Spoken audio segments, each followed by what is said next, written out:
A manhã de sábado em São Paulo amanheceu com um céu azul raro para setembro, sem a névoa cinzenta que costumava envolver os prédios do Itaim Bibi. Fernanda observava pela janela do hotel, sentindo o coração acelerar, enquanto as maquiadoras finalizavam os últimos retoques. O vestido de noiva, uma criação sob medida com rendas francesas, pendia elegantemente no cabide ao lado. Cada detalhe daquele dia havia sido meticulosamente planejado durante 8 meses. Lucas chegaria ao Palácio Tangará em menos de 2 horas. Seu noivo, o herdeiro do império de construção civil que transformara o horizonte paulistano nas últimas décadas. Eles se conheceram em um evento corporativo 3 anos antes, quando Fernanda ainda trabalhava como analista financeira em uma multinacional. Lucas a conquistou com sua inteligência afiada e visão de negócios, mas foi a vulnerabilidade que ele demonstrava apenas com ela que a fez apaixonar-se de verdade. "Está pronta, querida?" A voz de Mariana, sua melhor amiga e madrinha, cortou seus pensamentos. Seu pai acabou de chegar. Roberto Mendes entrou no quarto com o terno impecável e um sorriso que não escondia a emoção. Como CEO de uma das maiores empresas de tecnologia do Brasil, ele era conhecido por sua postura firme e negociações implacáveis. Mas naquele momento, seus olhos marejaram ao ver a filha vestida de noiva. "Você está deslumbrante, Nanda." Ele segurou suas mãos e Fernanda notou um tremor sutil que seu pai tentava disfarçar. "Tenho algo para você antes de descermos." Roberto entregou-lhe uma caixa de veludo azul. Dentro, um colar de pérolas que havia pertencido à avó de Fernanda. Sua avó sempre dizia que o verdadeiro valor de uma pessoa se revela nos momentos mais difíceis. "Guarde isso com você, sempre." A cerimônia começou pontualmente às 4 da tarde. O jardim do palácio estava transformado em um cenário de conto de fatos, com arranjos de flores brancas e douradas que perfumavam o ar morno de setembro. 300 convidados ocupavam as cadeiras de madeira clara, enquanto um quarteto de cordas tocava suavemente. Fernanda caminhava pelo corredor de pétalas ao lado do pai quando a viu. Uma mulher estava parada próxima aos últimos bancos, completamente deslocada entre os trajes formais e vestidos de gala. Suas roupas eram simples, desgastadas pelo tempo e pelo sol. O rosto marcado por rugas profundas carregava uma expressão de determinação mesclada com desespero. Seus olhos, no entanto, brilhavam com uma intensidade perturbadora ao fixarem-se em Lucas, que aguardava no altar. O murmúrio começou baixo, mas rapidamente se espalhou entre os convidados. Fernanda sentiu o aperto da mão de seu pai intensificar-se. Lucas, de onde estava, também havia notado a presença indesejada. Seu rosto, geralmente controlado, empalideceu visivelmente. "Lucas!" A voz da mulher rasgou o ar, silenciando a música. "Lucas Almeida, você não pode fingir que eu não existo!" O noivo desceu do altar com passos rápidos, o maxilar travado em fúria contida. Fernanda ficou paralisada no meio do corredor, o buquê tremendo entre suas mãos. Tudo parecia mover-se em câmera lenta. "Como você ousa aparecer aqui?" A voz de Lucas saiu como um rosnado baixo, mas que ecoou no silêncio absoluto que se instalara. "Segurança!" A mulher deu um passo à frente, ignorando os seguranças que já se aproximavam. "Eu só quero que você reconheça. Depois de todos esses anos, é só isso que peço. Não suporto olhar para essa mendiga." Lucas gritou, perdendo completamente a compostura. Seu rosto estava vermelho, uma veia saltando em sua têmpora. "Tirem ela daqui imediatamente! Está arruinando meu casamento!" O som da bofetada ecoou como um trovão. Roberto Mendes havia soltado o braço da filha e, em 3 passos largos, alcançou Lucas.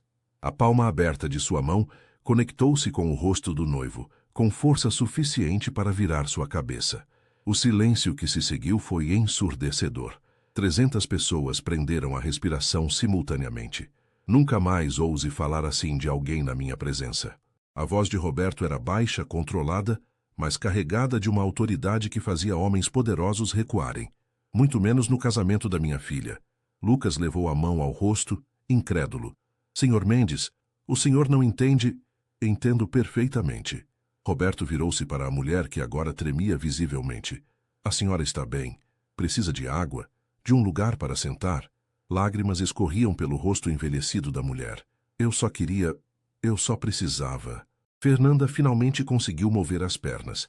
Aproximou-se lentamente, o véu branco arrastando-se pelas pétalas espalhadas. Quem é você? Sua voz saiu mais firme do que imaginava ser possível. O que você quer com o Lucas? A mulher olhou para ela, e naqueles olhos Fernanda viu décadas de dor acumulada. Meu nome é Célia, e eu sou a mãe dele. O mundo de Fernanda girou. Lucas havia dito que era órfão, que crescera em um orfanato em Ribeirão Preto antes de ser adotado pela família Almeida aos 12 anos.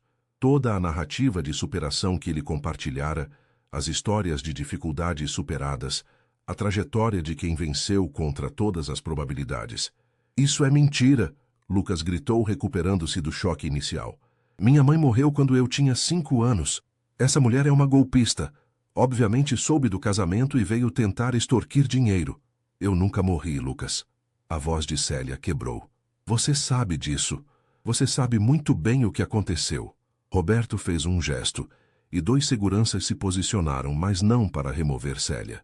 Em vez disso, eles bloquearam discretamente as saídas, garantindo que ninguém deixasse o local. O CEO voltou-se para os convidados, sua presença dominando completamente a situação.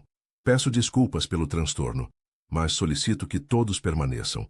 Parece que temos uma situação que precisa ser esclarecida antes de prosseguirmos com qualquer celebração. Ele olhou diretamente para Lucas. Ou antes de cancelarmos definitivamente este evento. Marina correu até Fernanda, amparando-a pelo braço. A noiva sentia as pernas fraquejarem, mas forçou-se a permanecer de pé. Precisava entender. Precisava saber a verdade sobre o homem com quem estava prestes a casar. Lucas respirava pesadamente, os punhos cerrados ao lado do corpo. Pela primeira vez desde que se conheceram, Fernanda viu algo em seus olhos que a assustou. Medo genuíno, mas também uma raiva profunda e antiga que ele sempre conseguira esconder. Está bem, Lucas disse finalmente, a voz tensa como corda de violino, prestes a romper. Querem a verdade?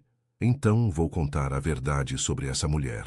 Célia deixou escapar um soluço, mas manteve-se firme onde estava. Roberto posicionou-se ao lado de Fernanda, uma mão protetora em seu ombro. O vento de setembro trouxe o aroma das flores, indiferente ao drama humano que se desenrolava entre suas pétalas.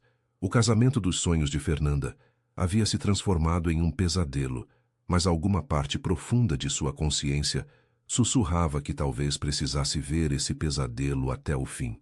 Porque a verdade, por mais dolorosa que fosse, sempre seria melhor que uma vida construída sobre mentiras. O salão de recepções do Palácio Tangará, que deveria estar recebendo os convidados para o jantar de celebração, foi rapidamente transformado em um cenário de confronto. Roberto Mendes, demonstrando a mesma eficiência que o tornara um dos CEOs mais respeitados do país, organizou cadeiras em semicírculo. No centro, 3 poltronas, uma para Lucas, outra para Célia e uma terceira para Fernanda. Vamos resolver isso de forma civilizada, Roberto anunciou, sua voz ecoando no salão decorado com lustres de cristal.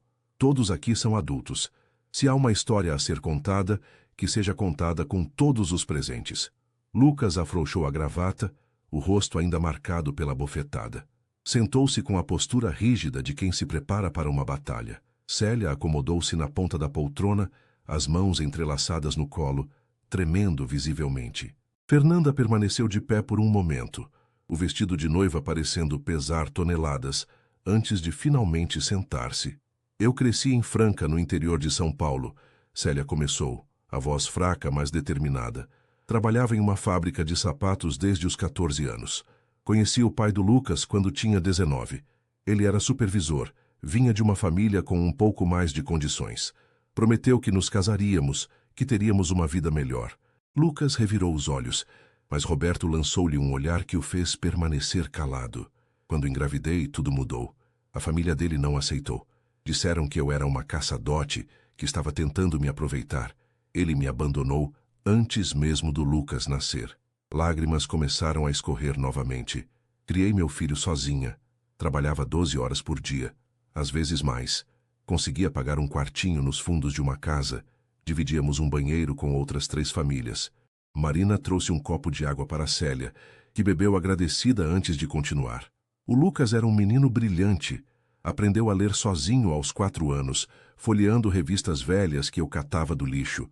Mas eu nunca conseguia dar o suficiente. Nunca havia brinquedos novos. Roupas eram sempre doações.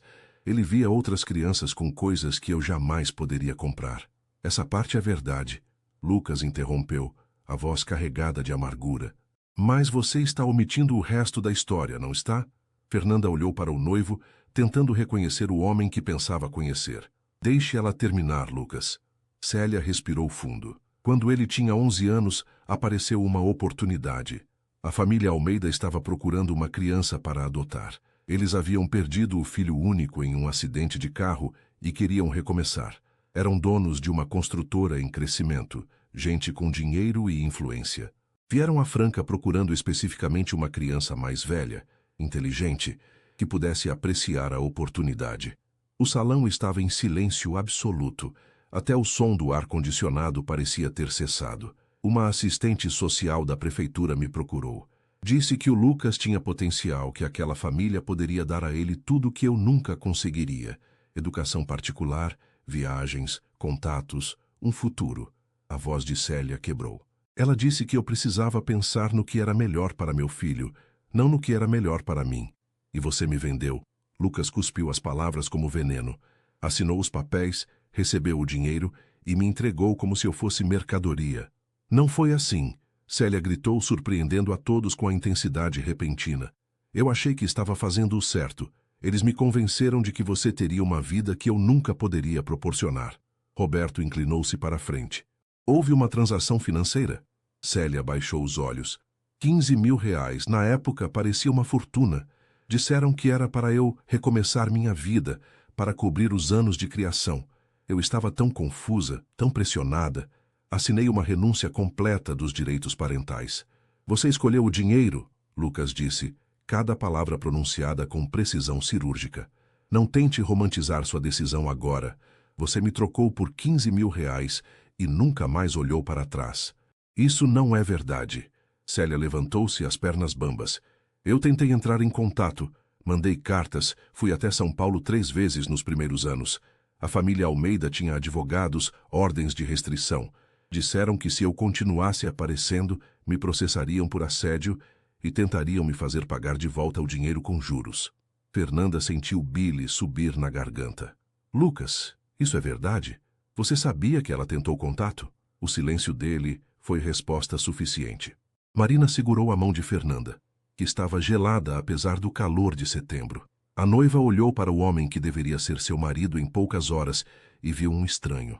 As máscaras estavam caindo, revelando camadas de dor, raiva e segredos cuidadosamente guardados.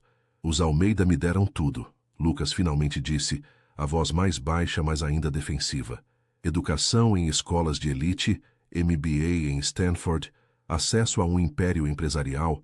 Eles me ensinaram a ser alguém. Não apenas mais um pobre fodido de interior sem futuro. Eles também te ensinaram a ter vergonha de onde veio, Célia retrucou. A negar sua própria mãe. A tratar pessoas sem dinheiro como se fossem menos que humanas. Roberto virou-se para Lucas. É por isso que você criou toda aquela história sobre ser órfão? Sobre crescer em orfanato?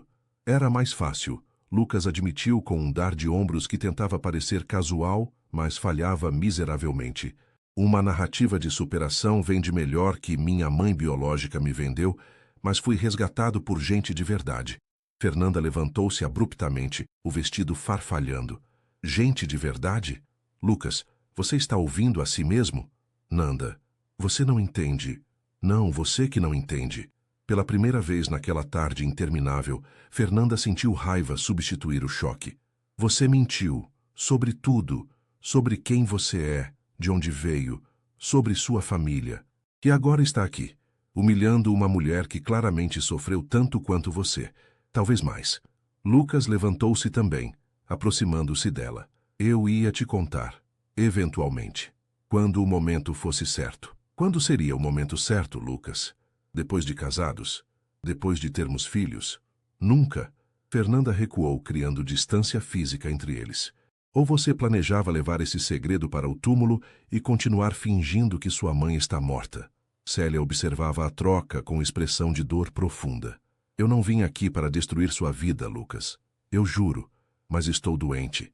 Câncer no pâncreas, estágio avançado. Os médicos me deram 6 meses, talvez menos. Ela puxou papéis amassados da bolsa surrada. Eu só queria, antes de morrer, eu só queria que você soubesse que eu nunca parei de te amar. Que não passou um único dia sem que eu pensasse em você. O salão mergulhou em silêncio novamente. Lucas olhou para os papéis que Célia segurava.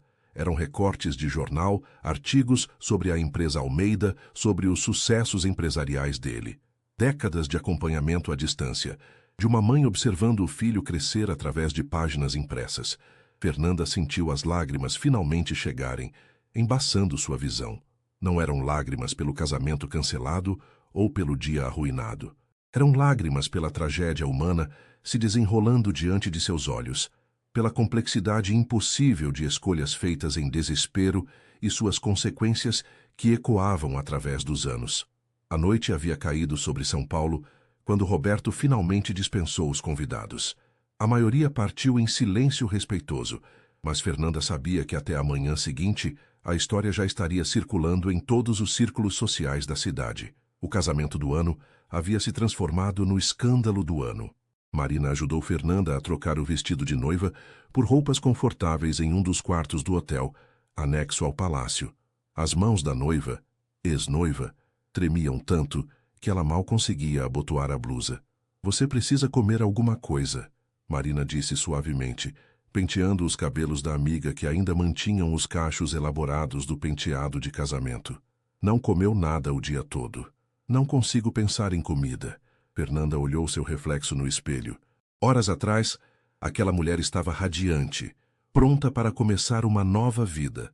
Agora, seus olhos estavam inchados de tanto chorar, a maquiagem borrada mesmo depois de Marina limpá-la. Como eu não vi, Mari? Como não percebi que ele estava escondendo algo tão grande? Porque pessoas que mentem bem acreditam nas próprias mentiras, Marina respondeu, sentando-se ao lado da amiga. E porque você o amava. Amor nos torna cegos para muitas coisas. Uma batida na porta interrompeu a conversa. Roberto entrou parecendo ter envelhecido 10 anos em poucas horas. Carregava 2 xícaras de café e um prato com sanduíches que provavelmente haviam sido preparados para a recepção que nunca aconteceu. Como você está, filha? Ele ofereceu o café a Fernanda, que aceitou mais pelo calor reconfortante do que pela vontade de beber. Não sei como estou, pai. Nem sei o que sinto. Fernanda tomou um gole do café forte. Estou com raiva do Lucas, obviamente. Pelas mentiras, pela forma como tratou a Célia. Mas também estou confusa. Triste por ele, triste por ela. Tudo é tão bagunçado. Roberto sentou-se na poltrona em frente às 2 mulheres. Conversei com Célia. Paguei um quarto de hotel para ela, providenciei algumas roupas e comida. Ela está completamente perdida sem saber o que fazer agora. E o Lucas? Fernanda perguntou, surpresa com a própria curiosidade. Trancado no quarto dele. Recusou-se a falar comigo. Roberto esfregou o rosto cansado. Nanda, preciso te perguntar algo importante. O que você quer fazer? Como assim? Sobre o casamento, sobre Lucas, sobre tudo isso. Roberto inclinou-se para a frente. Legalmente, vocês ainda não são casados. Os documentos não foram assinados. Você tem uma escolha a fazer. Fernanda ficou em silêncio por um longo momento, o café esfriando entre suas mãos. Eu o amava, pai. Ou amava quem eu pensava que ele era. Agora não sei mais quem é aquele homem. As mentiras, a vergonha das próprias origens, a crueldade com a Célia. Ela balançou a cabeça. Mas, ao mesmo tempo, entendo a dor dele. Entendo que foi uma criança abandonada, mesmo que as circunstâncias sejam mais complexas do que imaginei. Compreensão não é o mesmo que aceitação, Marina observou. Você pode entender a dor dele e ainda assim não querer passar o resto da vida com alguém capaz de mentir tão elaboradamente. Roberto assentiu. Sua amiga está certa. E há outra coisa que preciso te contar. Ele puxou o celular mostrando e-mails. Enquanto você estava se trocando, fiz algumas ligações. Investiguei um pouco mais a fundo a história da adoção. E? Fernanda sentiu o estômago apertar. Os 15 mil reais que a família Almeida pagou para Célia eram uma fração do que gastaram no processo. Contrataram advogados de elite, pagaram propinas para acelerar a adoção, Até mesmo compensaram a assistente social Handsome Lee por encontrar a criança perfeita. No total, gastaram quase R$ 200.000. Fernanda arregalou os olhos. Então, foi mesmo uma compra. Tecnicamente, foi uma adoção legal. Mas moralmente, Roberto deixou a frase no ar. Eles viram uma criança inteligente de família pobre e basicamente compraram um herdeiro. Célia não tinha recursos para lutar contra advogados caros, nem educação para entender completamente o que estava assinando. Marina assobiou baixo. Isso muda tudo. Lucas não foi apenas adotado, ele foi adquirido. E isso explica muito sobre como ele vê o mundo, Fernanda murmurou. Se foi tratado como propriedade, como uma transação, claro que aprendeu a valorizar pessoas pelo que elas podem oferecer materialmente. Outra batida na porta, mais urgente desta vez. Um dos seguranças do hotel apareceu. Senhor Mendes, desculpe interromper. A senhora Célia está pedindo para falar com a senhora Fernanda. Diz que é importante. Fernanda trocou olhares com o pai e Marina. Mande ela entrar. Célia parecia menor de alguma forma, vestindo roupas simples, mas limpas, que Roberto havia providenciado. Seus cabelos estavam molhados do banho, e sem a camada de poeira da estrada, era possível ver que ela havia sido bonita um dia. Ainda era, de certa forma, apesar do câncer já começar a marcar seu rosto. Sinto muito, foram as primeiras palavras de Célia, por arruinar seu casamento. Não era minha intenção causar tanto estrago. Você não arruinou nada, Fernanda respondeu com firmeza. As mentiras dele a arruinaram. Você só revelou verdades que eu merecia saber antes de me casar. Célia sentou-se hesitante na cadeira que Roberto ofereceu. Eu vim porque preciso da sua ajuda. Não com dinheiro, acrescentou rapidamente, vendo a expressão no rosto de Roberto. Com o Lucas. O que quer dizer? Aqueles papéis que mostrei, os laudos médicos, são reais. Tenho 6 meses, talvez menos, e eu... Sua voz falhou. Não quero morrer com meu filho me odiando. Não espero que ele me perdoe, não espero que me ame, mas só quero que ele entenda, que saiba que não foi porque eu não o queria, mas porque achei que estava fazendo o melhor para ele. Fernanda sentiu seu coração apertar. Célia, eu não sei se posso ajudar, nem sei qual é a minha relação com Lucas agora. Mas ele te ama, Célia insistiu. Vi isso no rosto dele, mesmo em meio a toda a raiva e confusão. Ele te ama de verdade, talvez pela primeira vez na vida. Você pode alcançá-lo de formas que eu nunca conseguirei. Marina tocou o braço de Fernanda. Você não é obrigada a fazer nada. Não depois de tudo que aconteceu hoje. Eu sei. Fernanda olhou para Célia, vendo a esperança desesperada em seus olhos. Mas talvez seja exatamente porque tudo isso aconteceu que eu deva tentar. Não pelo casamento, não por mim e Lucas, mas porque é a coisa certa a fazer. Roberto levantou-se. Então vamos fazer isso direito. Nanda, se você vai ajudar, precisamos de um plano. Não podemos simplesmente forçar Lucas a sentar e ouvir. Isso só vai fazer ele se fechar ainda mais. As 4 pessoas no quarto passaram a próxima hora elaborando uma estratégia. Roberto, com sua experiência em negociações corporativas complexas, foi fundamental em mapear os possíveis cenários. Marina, sempre prática, apontou os riscos emocionais. Célia forneceu insights sobre o menino que Lucas havia sido, tentando ajudá-los a entender o homem em que ele se tornara. Quando finalmente saíram do quarto, já passava da meia-noite. A lua cheia de setembro iluminava os jardins do Palácio Tangará, onde horas antes Fernanda deveria ter trocado votos de amor eterno. O cenário de conto de fadas ainda estava montado, as flores murchando lentamente no calor da noite. Fernanda parou por um momento observando tudo. Aquele deveria ter sido o dia mais feliz de sua vida. Em vez disso, tornara-se uma das experiências mais dolorosas e confusas que já vivera. Mas, de alguma forma, pela primeira vez em horas, ela não sentia apenas tristeza, sentia propósito. O domingo amanheceu nublado em São Paulo, o céu carregado refletindo o peso emocional que pairava sobre todos os envolvidos. Fernanda acordou no apartamento que deveria ter deixado como mulher casada, ainda tentando processar os eventos do dia anterior. Seu telefone vibrava constantemente com mensagens, algumas de apoio, outras de curiosidade mal disfarçada. Roberto chegou cedo, carregando café fresco e pão de queijo de uma padaria próxima. Conseguiu dormir? Algumas horas. Fernanda aceitou o café gratefully. Sonhei com o casamento, mas estava tudo misturado. Célia estava no altar, Lucas era criança novamente. Foi confuso. O subconsciente processando o trauma. Roberto sentou-se ao lado da filha. Conversei com Lucas hoje cedo. Ele finalmente atendeu meu telefonema. Fernanda sentou-se ereta. Ele está devastado, não pela exposição, mas porque percebeu que pode ter perdido você de verdade. Quer conversar, explicar, implorar por perdão. Roberto fez uma pausa. Mas eu disse que só haveria conversa nos seus termos quando você estivesse pronta. Obrigada, pai. Fernanda apertou a mão dele. Preciso de tempo, mas também preciso de respostas. Preciso entender quem ele realmente é. O plano que haviam elaborado na noite anterior era arriscado, mas necessário. Roberto usaria seus contatos para organizar um encontro em território neutro, nem a cobertura de Lucas, nem o apartamento de Fernanda.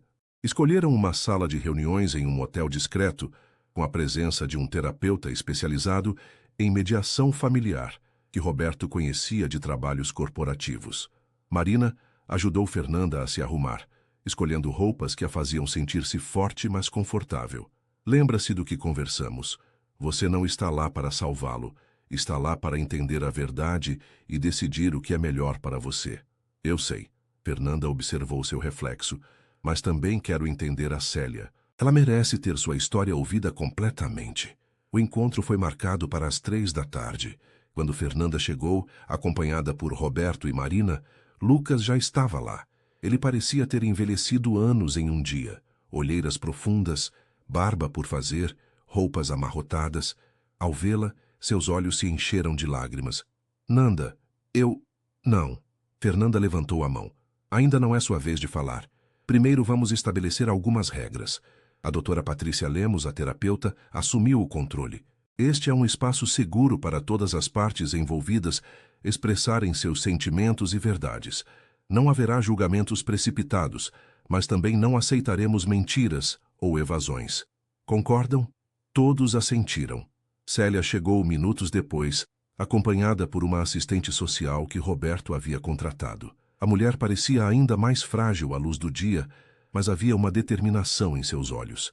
As primeiras 2 horas foram brutalmente difíceis. Lucas finalmente contou sua versão completa da história. A pobreza da infância, que o marcou profundamente, o medo constante de não ter o suficiente, a confusão quando foi entregue aos Almeida.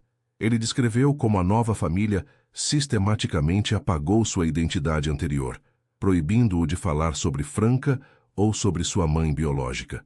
Eles me deram tudo material, Lucas admitiu, a voz embargada.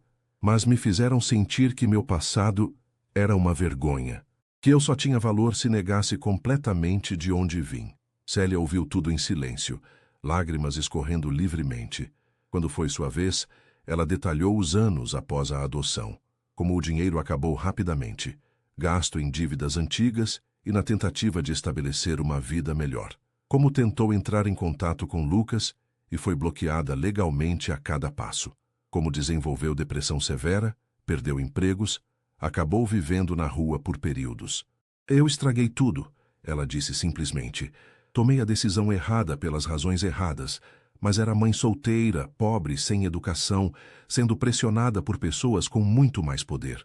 Eu não tinha as ferramentas para lutar. Fernanda interviu pela primeira vez. Lucas, preciso te perguntar algo, e preciso de honestidade completa.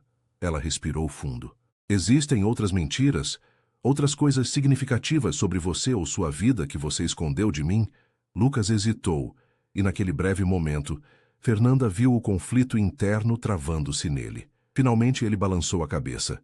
Não, esse era o único grande segredo. O resto é real. Meu amor por você é real, Nanda. É a coisa mais real da minha vida. Mas você construiu esse amor sobre uma fundação de mentiras. Fernanda sentiu as lágrimas chegarem, mas as controlou. Como posso confiar que você não vai mentir novamente quando algo difícil surgir? Você não pode, Lucas respondeu com surpreendente honestidade. Pelo menos não imediatamente. Eu destruí sua confiança. Isso vai levar tempo para reconstruir, se é que consigo. A doutora Lemos interveio. Lucas, você está disposto a fazer o trabalho necessário? Terapia, mediação familiar com Célia, Transparência total? Sim, o que for preciso. Roberto, que havia permanecido em silêncio observador, finalmente falou. Tenho uma proposta. Não é convencional, mas, dada a situação extraordinária, acho que faz sentido. Todos os olhos se voltaram para ele. Célia precisa de cuidados médicos adequados. Tem 6 meses, talvez menos. Lucas precisa de terapia intensiva e a oportunidade de reconciliar-se com seu passado. Fernanda precisa de tempo e espaço para decidir sobre seu futuro. Roberto olhou para cada um deles. Sugiro que passem os próximos 6 meses focando nisso. Célia ficará em um apartamento que providenciarei com acesso a tratamento médico de ponta. Lucas, você se mudará para um lugar próprio, não a cobertura dos Almeida, mas algo seu, e vocês dois participarão de sessões de terapia familiar. E eu? Fernanda perguntou. Você terá espaço para respirar, pensar, curar, sem pressão de ninguém. No final desses 6 meses, com todas as cartas na mesa e trabalho emocional feito, você decidirá se ainda há um futuro possível para você e Lucas. Marina apertou a mão de Fernanda sob a mesa. Era um bom plano, sensato, mas havia algo que Fernanda precisava saber primeiro. Lucas, uma última pergunta. E pense bem antes de responder. Ela olhou diretamente nos olhos dele. Se pudesse voltar no tempo, você me contaria a verdade antes do casamento? O silêncio na sala foi absoluto. Lucas olhou para as mãos, depois para Célia, finalmente de volta para Fernanda. Eu quero dizer sim. Quero acreditar que teria essa coragem. Mas, honestamente, provavelmente não. Eu estava apavorado de perder você. A honestidade brutal da resposta atingiu Fernanda como um soco. Mas havia algo nela que ela respeitava mais do que uma mentira reconfortante. Obrigada, ela disse suavemente, por finalmente ser honesto. Os meses seguintes foram alguns dos mais desafiadores da vida de Fernanda. Ela voltou a trabalhar, focando-se em projetos que havia deixado de lado durante os preparativos do casamento. Marina foi sua rocha constante, oferecendo suporte sem julgamento. Lucas cumpriu sua palavra. Mudou-se para um apartamento modesto em Pinheiros, bem diferente da cobertura luxuosa onde morava. Começou terapia 3 vezes por semana e, gradualmente, iniciou sessões com Célia. Fernanda recebia atualizações através de Roberto, mas manteve distância como acordado. Célia floresceu nos cuidados médicos adequados. Embora o câncer fosse terminal, o tratamento paliativo bem gerenciado lhe deu qualidade de vida que não tinha há anos. Ela e Lucas passaram incontáveis horas conversando, chorando, gritando às vezes, mas lentamente construindo uma ponte sobre o abismo que os separava. Em abril, Célia pediu para ver Fernanda. Elas se encontraram em um café tranquilo no Jardim Europa, sob a sombra de árvores que já começavam a perder folhas com a aproximação do outono. Você me deu um presente, Célia disse, segurando as mãos de Fernanda através da mesa. Tempo com meu filho. Conversas reais, a chance de explicar, de pedir perdão, de simplesmente estar presente antes de partir. Nunca conseguirei te agradecer o suficiente. Não foi só por você, Fernanda admitiu. Foi também por ele, e se sou honesta, por mim. Precisava ver se havia possibilidade real de mudança, de crescimento. E, os olhos de Célia brilhavam com esperança genuína. Fernanda sorriu. Um sorriso pequeno, mas real. Não sei ainda, mas acho que pela primeira vez estou vendo o Lucas real, não a persona que ele construiu. Quando os 6 meses chegaram ao fim, era início de outubro novamente. Um ano completo, desde que Lucas havia proposto o casamento em uma viagem a Campos do Jordão. Fernanda pediu para se encontrar com ele no mesmo café onde conversara com Célia meses antes. Lucas apareceu transformado. Não apenas fisicamente, havia perdido peso, parecia mais velho, mas também mais centrado. Mas havia uma qualidade diferente em seus olhos. Vulnerabilidade real, não performática. Como você está? Ele perguntou, e a pergunta parecia genuína, não apenas cortesia social. Melhor, mais clara sobre quem sou e o que quero. Fernanda tomou café enquanto organizava seus pensamentos. E você? Diferente. Célia está na fase final agora. Semanas, os médicos dizem. Estou com ela todos os dias. E isso me mudou, Nanda. Ver de onde vim, entender as escolhas que foram feitas, enfrentar minha própria vergonha e raiva. Ele balançou a cabeça.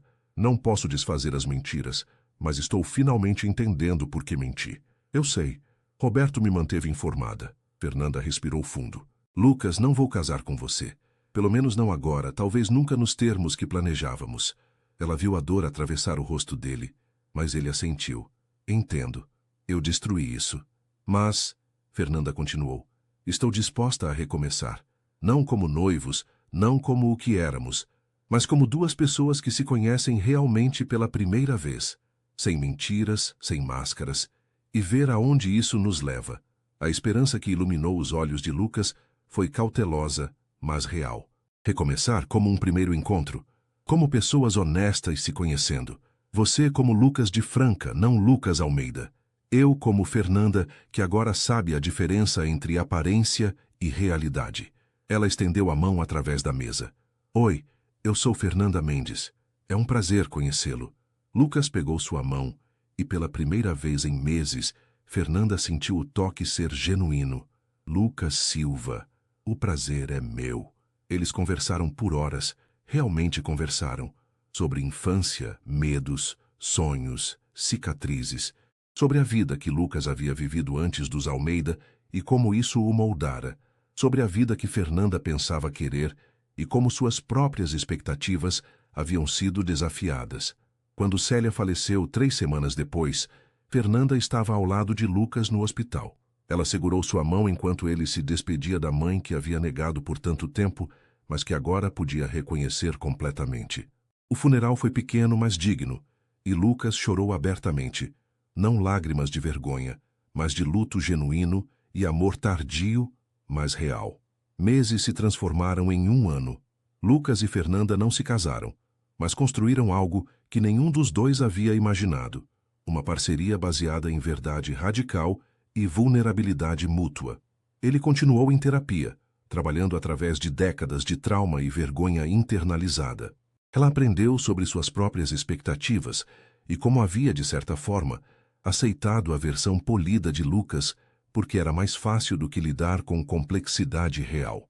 Em um dia de outono similar àquele que havia destruído seus planos originais, eles caminhavam pelo Parque Ibirapuera quando Lucas parou.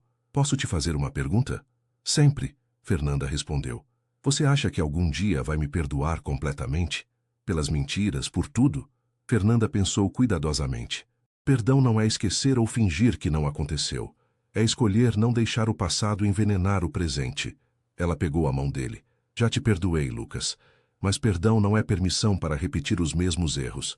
É a oportunidade de construir algo melhor. E você acha que estamos construindo algo melhor? Sim, Fernanda sorriu. Algo real.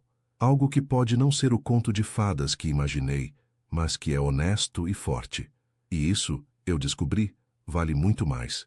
Enquanto o sol se punha sobre São Paulo, pintando o céu de laranjas e rosas, eles continuaram caminhando. Não como o casal que quase se casou em meio a mentiras, mas como duas pessoas que encontraram algo mais valioso na destruição de suas ilusões. A verdade, por mais imperfeita que fosse, e a coragem de construir sobre ela algo genuinamente seu.